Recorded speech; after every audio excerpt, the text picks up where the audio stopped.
In today's video, I'm going to teach you how to work with text in PowerPoint. We'll start right on the Home tab, where most everyday text tools live.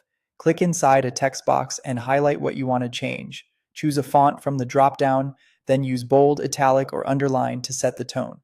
If you want a little flair, try text shadow for emphasis or strike through to mark something as outdated.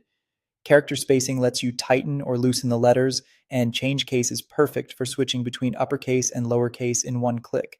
You can also add a text highlight color, pick a font color, and adjust the size using the increase or decrease buttons for quick fine tuning. If your text came in with bullets and you don't want them, highlight the text box, go to the bullets drop down on the Home tab, and choose None to remove them instantly.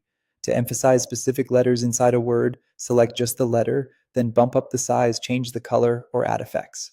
Repeat for any other letters you want to call out for visual impact. When you've nailed a look you love, save time with Format Painter. Select the formatted text, click Format Painter once to apply it to a single selection, or double-click to keep painting across multiple items. When you're done, press Escape to turn it off. For cleaner layouts, open the paragraph dialog box from the Home tab and adjust line and paragraph spacing. Increase spacing to add breathing room, or reduce it to tighten things up for dense slides. Text boxes themselves can have style too.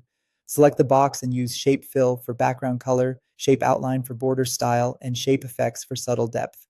On the Drawing Tools Format tab, you can also change the shape or apply preset styles to keep your design consistent. To add visual polish to the text, select it and open text effects for options like shadow, glow, or reflection. If you want decorative titles, convert to word art, then align and position it as needed. To move text precisely, use the alignment tools or open format, then size and properties, and set exact position values. For lists, highlight your bullets, open the bullets menu, and pick a default bullet, a numbered list, or a custom symbol. Press tab or use increase list level to create sub-bullets.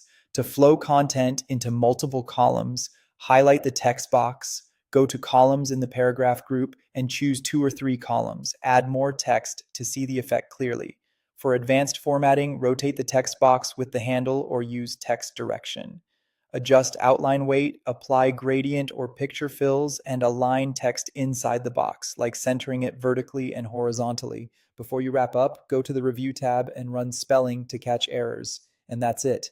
If you found this helpful, don't forget to like and subscribe for more PowerPoint tips and tutorials.